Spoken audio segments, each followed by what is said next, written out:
is a battlefront. A battlefront like no other in the long history of mankind's wars.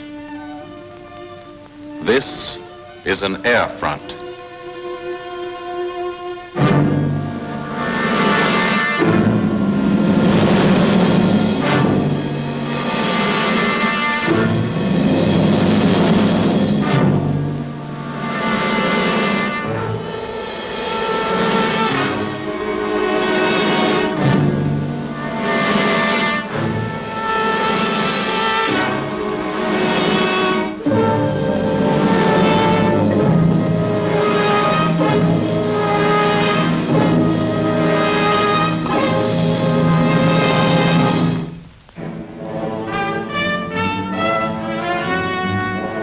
The working day begins, as it will end, with the ground crews, as much a part of the fortress as her wings.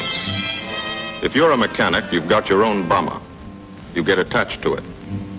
But you know when your ship goes out on a mission, you may never see it again. So you do your work as well as it can be done, perfectly, because you wouldn't want anything to go wrong that would be your fault.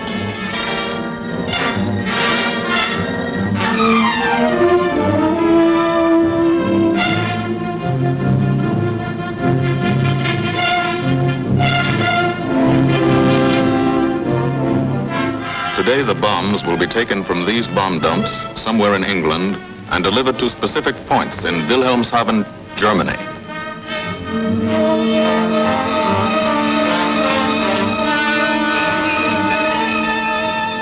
To deliver them is the job of the 8th Bomber Command, just a hauling job, yet one of the most difficult and complicated of military operations.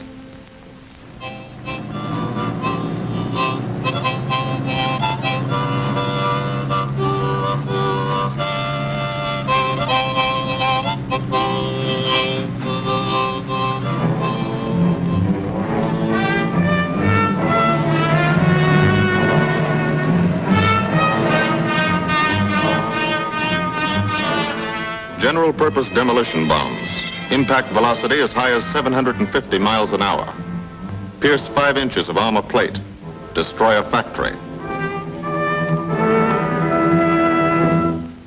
Briefing at 0800. Pilots, bombardiers, and navigators take their places. The group commander, Colonel Stanley Ray, steps up to the target map, and for the first time you learn where you're going. Sometimes your face turns white when you find out. Sometimes the feeling you won't come back tightens your insides. Not so long ago, you were sitting like this in a college or high school classroom, not listening too hard, perhaps even a little sleepy. But you listen here. And as you listen, you don't have time to think of yourself. Fear fades. You concentrate on the mission. Type of formation, assembly point, 0 hour, route to target, weather, enemy fighters, enemy flak, route back home. If forced down in enemy territory, destroy equipment. If taken prisoner, give no information. Name, rank, and serial number. That's all.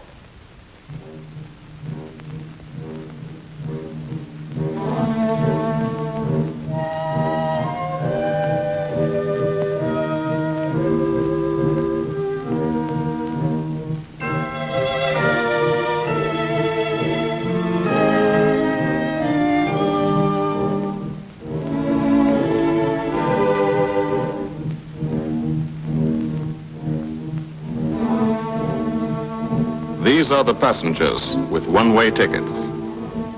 And this is the crew of the Memphis Belle, 324th Squadron, 91st Heavy Bombardment Group. Just one plane and one crew in one squadron, in one group, of one wing, of one Air Force, out of 15 United States Army Air Forces.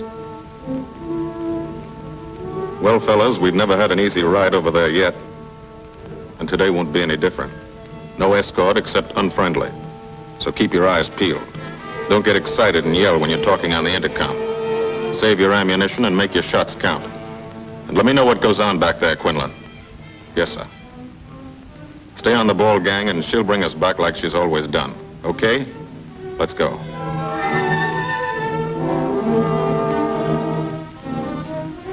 They have completed 24 missions in this, the toughest theater of air war, the big league of sky fighting.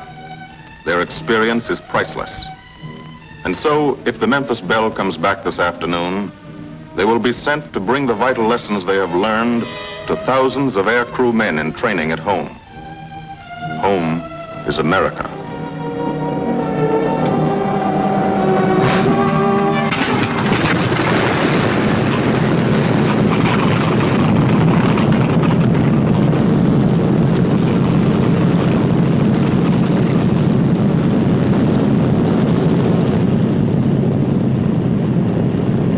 This is a battlefront, like no other in this or any war. No monster armies, no booming cannon. Only the roaring engine sound of the bombers pounding through the quiet English countryside. This is an air front.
Of the Memphis Belle leave the soil of England for the 25th time. The friendly soil of England, with its ordered farms and rural hamlets, its country estates surrounded by formal gardens and well-kept parks. The England these Americans knew only from the classics they had to read in school. The England of the towns and cities, whose people have defended their island's freedom for over 1,000 years. But today, their countryside has changed. Today, their island has been converted into a gigantic bomber field, a super aircraft carrier anchored off the shores of fortress Europe, with hangars and machine shops, with hundreds of dispersal points, perimeter tracks, and concrete runways. This is England in its 5th year of war.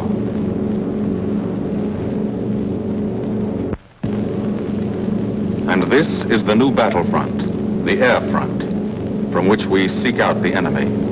Not his infantry or his artillery, not his panzer divisions, but the greater menace, the industrial heart of his nation, the foundation on which the Nazi Empire and its armies stand, the power behind the German lust for conquest. The steel mills and refineries, shipyards and submarine pens, factories and munitions plants, pinpoints on the map of Europe which mean rubber, guns, ball bearings, shells, engines, planes, tanks, targets. Targets to be destroyed. And these are the destroyers, each with a belly full of bombs, and 10 men like the crew of the Memphis Belle. Pilot Captain Robert Morgan, industrial engineer from Asheville, North Carolina. He's flown this ship across the Atlantic. The other pilot, Captain Jim Verinis, business administration student at the University of Connecticut. Radio operator and gunner, Sergeant Bob Hansen, construction worker from Spokane, Washington. Navigator, Captain Chuck Layton, chemistry student at Ohio Wesleyan. Engineer and top turret gunner, Sergeant Harold Locke from in Green Bay, Wisconsin. Used to be a stevedore. Besides keeping the Belle in order, he covers the sky above. Tail gunner Sergeant John Quinlan of Yonkers, New York. Clerked for a carpet company, but he quit December 8th, 1941. Ball turret gunner Sergeant Cecil Scott. Firstman for a rubber company in Rahway, New Jersey. Pilot to crew, 10,000, put on oxygen. They're climbing higher now, 300 feet a minute. The strain on the planes and on the men is mounting. The rest of the crew, Bombardier Captain Vincent Evans, operated a fleet of trucks in Fort Worth, Texas. Waist gunners, on the right, Sergeant Bill Winchell, chemist for a paint company in Chicago. And on the left, Sergeant Tony Nastal, used to repair washing machines in Detroit when he was a kid. Now he's 19 and has 2 Nazi fighters, confirmed.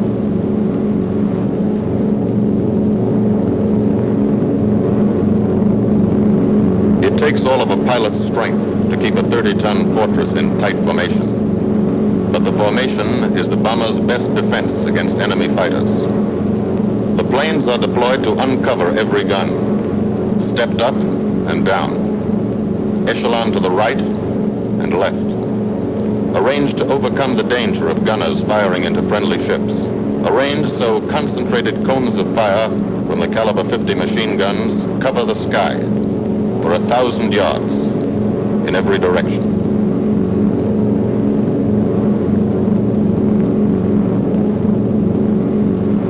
The friendly coast of England slips by below. It doesn't look like much now, but in a few hours when you come back, if you come back, this will be the most beautiful view in the world.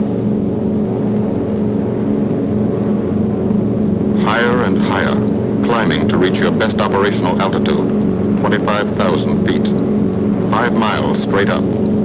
So high you can't be seen from the ground with the naked eye. So high that after 1 minute without oxygen, you lose consciousness. After 20 minutes, you're dead.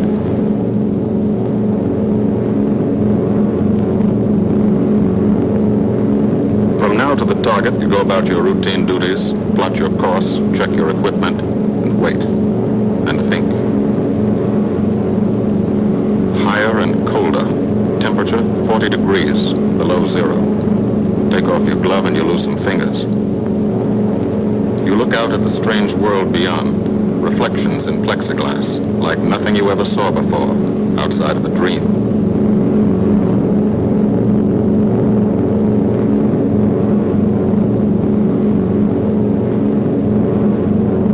Higher and higher into the lifeless stratosphere, until the exhaust of the engines mixing with the cold, thin air condenses and streams the heavens with vapor trails.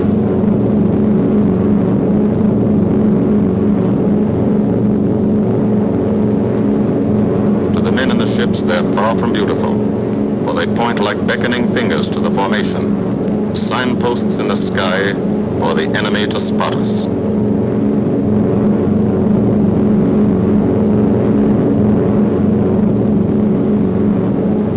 For these bombers to accomplish their mission, a plan is needed. Carefully worked out, timed to the minute. The job is to bomb Wilhelmshaven effectively and economically. The enemy is strong, skillful, determined to stop us. Here are his defenses. Airdromes, well dispersed. Each plane indicates a stoffel or squadron of fighters. Heavy anti-aircraft, highly trained and accurate, all along the coast and defending his vital installations. Radar to warn him of our coming. Here is our plan to divide his defenses and weaken his opposition. At 13:30 hours, shortly after takeoff, 6 groups of planes will be heading toward the enemy coast from 6 directions. The Blue Force, 100 B-24 Liberator 4-engine bombers. The White Force, 300 B-17 Flying Fortresses. The Green Force, 300 B-17s with an escort of 6 squadrons of P-47 Thunderbolts. A force of B-26 Marauders, twin-engine medium bombers with 6 squadrons of RAF Spitfires escorting. Almost 1,000 planes and over 8,000 men in the air. The enemy alerts all his airdromes. But which is our main force? What are our targets? Where should the Nazi controllers send their fighters? It's our job to make them guess, and guess wrong. A half hour later, at 1400 hours, the Blue Force will be heading east across the North Sea with the White Force following. These enemy fighters are tied down, waiting to meet them, and will not be able to attack the Green Force. These fighters must come up to attack the Green Force, and thus will be no threat to the Blue and White Forces. The B-26s and Spitfires will bomb and strafe a key rail junction, diverting these 6 Stockholm and preventing the enemy from concentrating too many fighters on the Green Force, which is scheduled to bomb an aircraft factory at Hanover. At 1430 hours, the Blue Force will threaten this entire coastal area of northwestern Germany. Which target will it be? Flensburg? The Kiel Canal? Or will it turn suddenly and bomb Hamburg, Wegesack, or Emden? Actually, it carries no bombs at all. It's a decoy and keeps the fighters from the northern area busy while the White Force, the main effort, heads for the submarine pens of Wilhelmshaven. At 1500 hours, while the White Force is over its target, only a fraction of the available German fighter strength of the area can intercept it. Because of the Blue Force diversion and the simultaneous bombing of Hanover by the Green Force. This is the plan of battle for today, drawn up by the Combined Operations Planning Committee and approved by the Commanding General.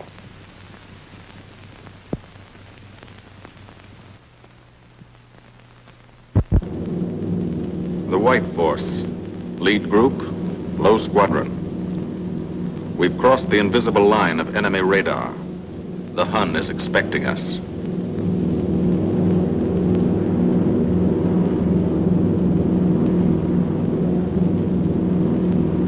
Steel helmets go on. Watchful eyes strain. Tight formations are held tighter still. Tense gunners more alert because here it comes. The enemy coast. From up here, it looks the same as any other. Houses, roads, green fields, factories, waterways. But they are the houses and fields of those who invade and oppress. They are the factories and roads of the people who twice in one generation have flooded the world with suffering. Suffering in such quantity as the history of the human race has never known. Brought torment and anguish into countless American homes. Gold stars and telegrams from the War Department.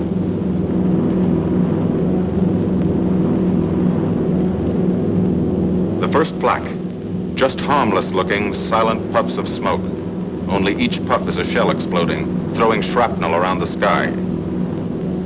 Exactly the range, accurate flak by radio prediction. 5 miles down, Nazi anti-aircraft batteries have calculated the altitude, speed, and course. Where will the next one hit? You try not to be there.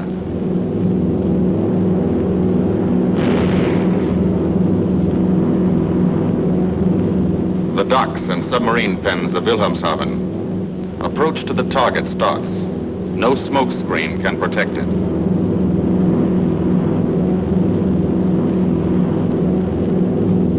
Now the enemy knows the path of your approach and walls that path with a flak barrage, but you fly right through it. Flak so thick you can get out and walk on it.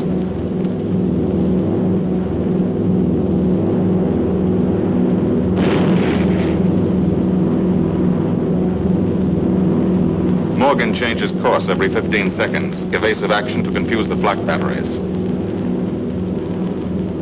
Bomb sights set for correct altitude and speed. Bomb bay doors open. The bombing run begins. Pilot to Bombardier.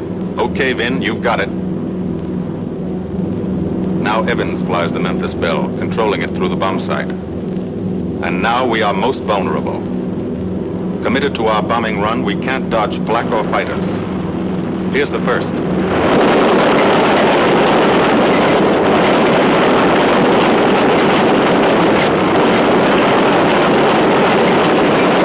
Top turret fires at it.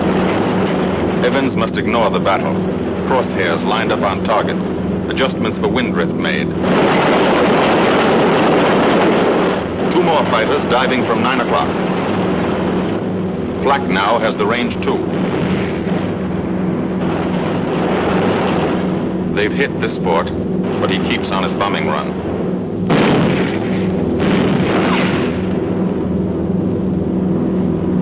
As lead his. Now 1 pointer on the bomb site moves toward another stationary pointer. The instant they touch, bombs will release.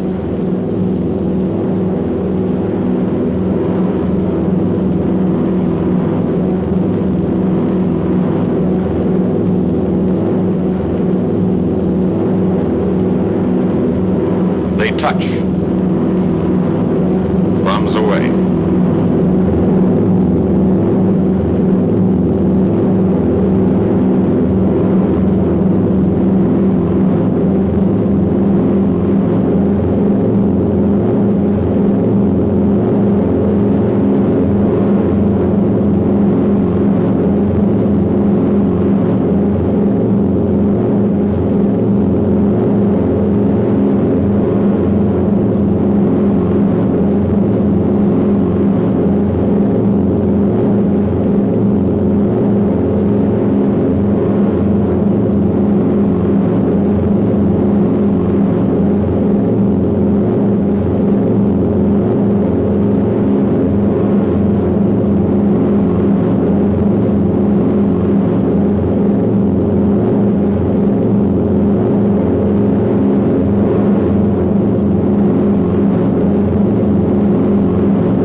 Half of the mission is over, the easy half. Now to get home.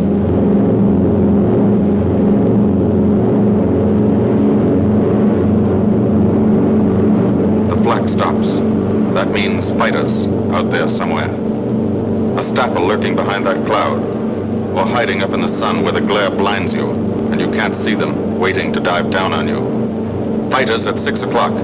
This is what a gunner sees. A speck in the sky, that's a fighter. And then a blink, that means he's firing at you. 2,300 rounds a minute.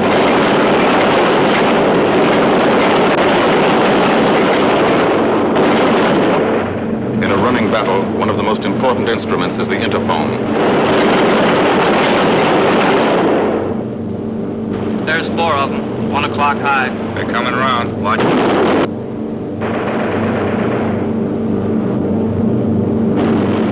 You guys, get out of that plane. Bail out.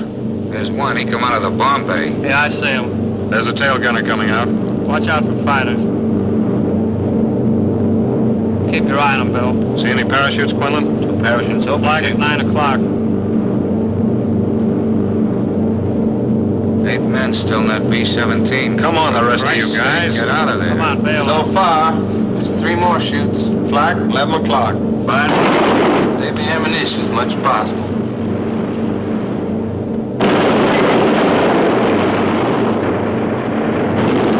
Watch that fighter coming in at 3 o'clock. He's coming in a half roll. Pull her up, Chief. Pull her up. Hurry.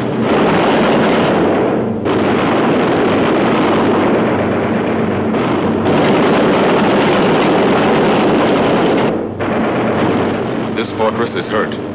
Engine on fire, losing airspeed and altitude. Drifting into the flak, alone and helpless. A straggler. In a minute, Nazi fighters will swarm in like buzzards for the kill. You can watch, but you can't go down to help. You keep your formation.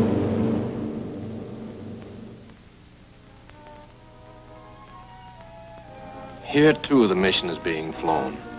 None the less real for being in the minds and hearts of these men behind. Ask anybody who's been to a field in England, or anywhere else our bombers are based, and he'll tell you that there's drama here, too. Waiting to see who's coming back. To watch them, you might not realize how tense these ground crews are. But they are tense, and plenty worried. In Air Force talk, this waiting is known as sweating out the mission. These men know the flight plan. Their watches told them when the bombers were running into enemy flak, when they were over the target, when they left the enemy coast. And now their watches tell them the bombers should be nearing the field. Every ear strains for the first sound of the engines. And then somebody hears them. And somebody sees the first faint specks in the distant sky.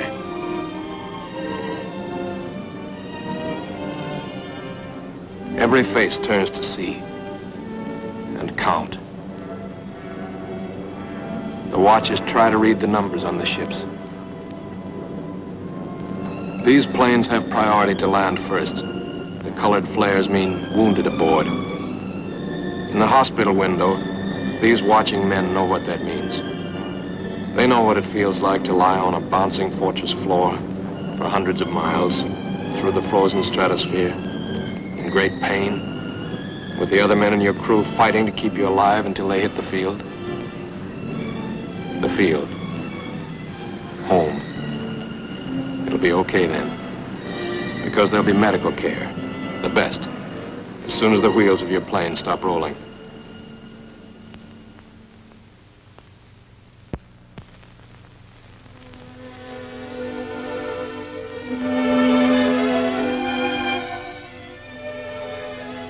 Head wound. Concussion. 20-millimeter cannon shell exploded in his radio compartment. Shock. Internal injuries. He'll be all right, though. Flak burst scattered flying shrapnel. He's full of steel splinters. This pilot's leg is not a pretty sight. Neither are the docks at Wilhelmshaven. These men will all get the Purple Heart. And this man, too, posthumously.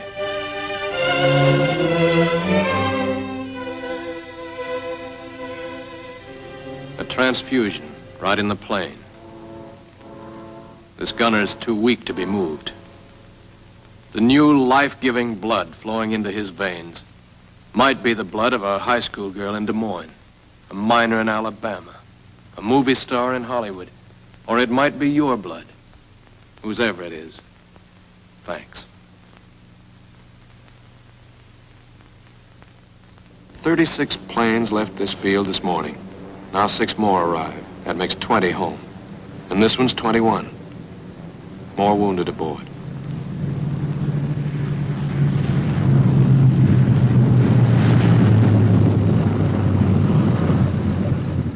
"22, coming in with his left inboard engine dead.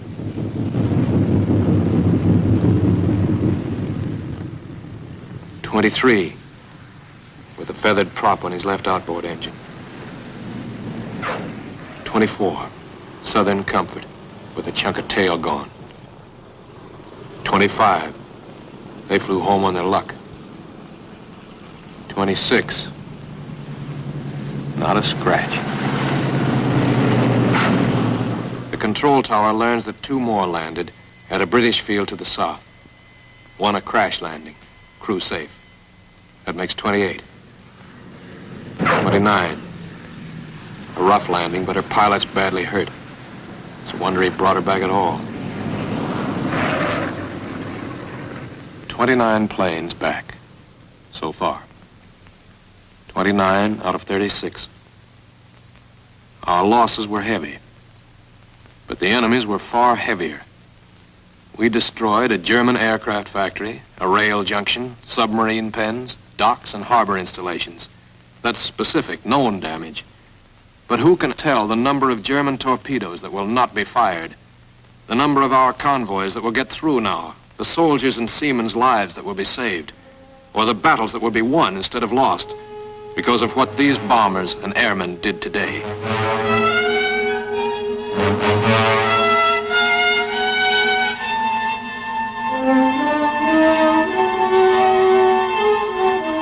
Pilot and tail gunner. They can laugh now. Fire on the inboard engine did this. Flames streaked back and burned the stabilizer, too. Another crew luck brought back.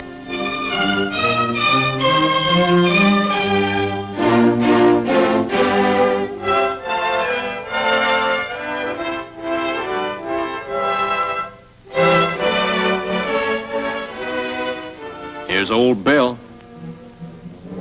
Pretty good airplane when it took off. Lost its nose, lost its navigator, bombardier wounded, top turret gunner and pilot hit. Hydraulic system shot out, no brakes, no flaps. But old Bill came back.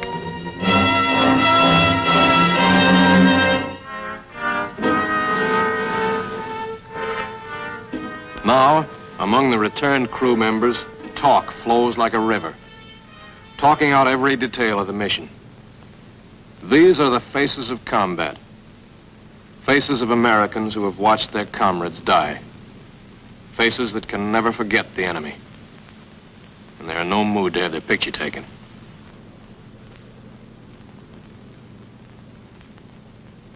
In the control tower, Colonel Ray, the group CO, is still watching and waiting.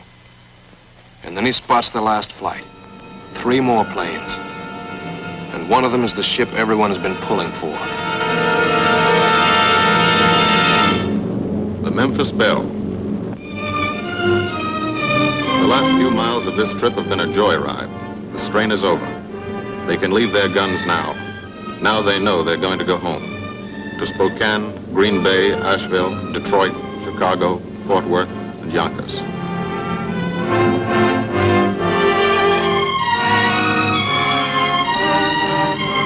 The Belle comes in for her landing. But first Morgan buzzes the field, cuts the grass with the giant fortress. It's against the rules, but this is a special occasion.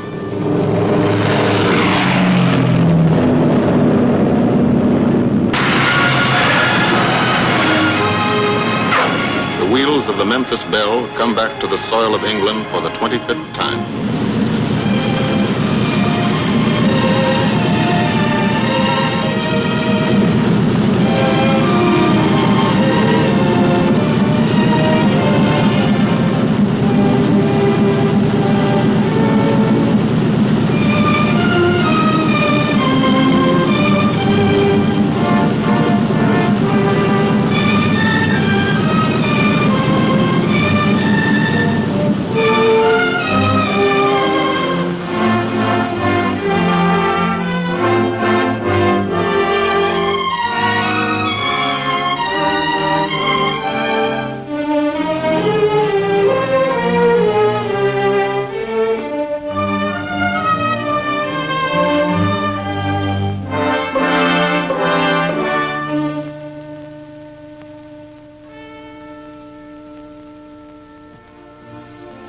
This is a day they will never forget.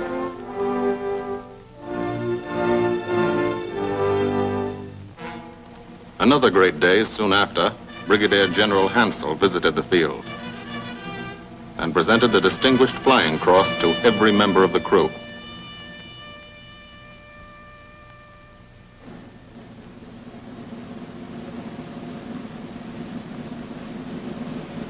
And then there was another day.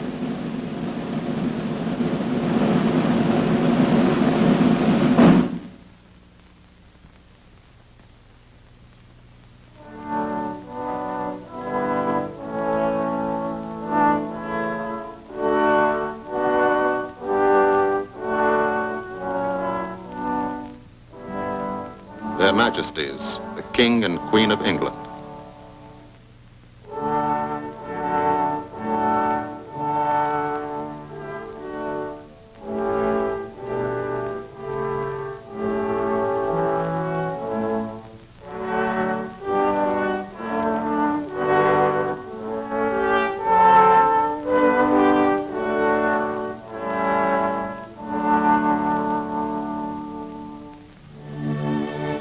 Johnny Quinlan never thought anything like this would happen to him when he left Yonkers.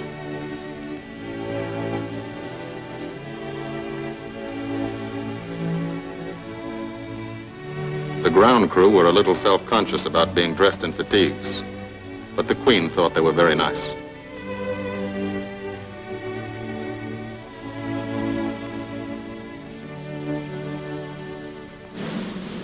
Finally, 2 more visitors came.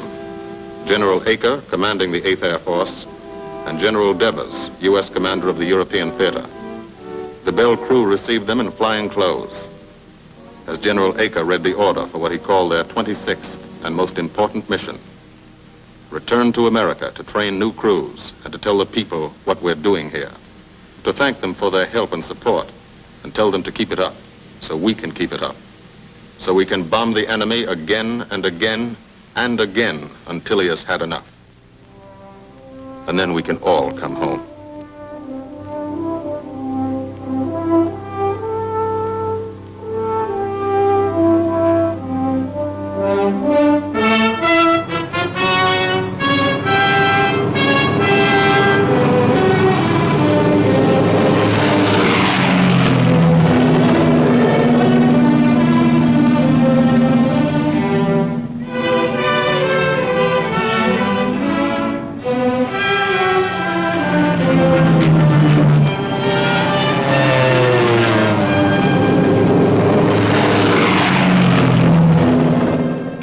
The 8th Air Force, who are now flying deep into Germany, bringing destruction to targets almost 1,000 miles from their bases. Destruction like this. And who have never once been turned back by the enemy. To those men, this film is gratefully dedicated.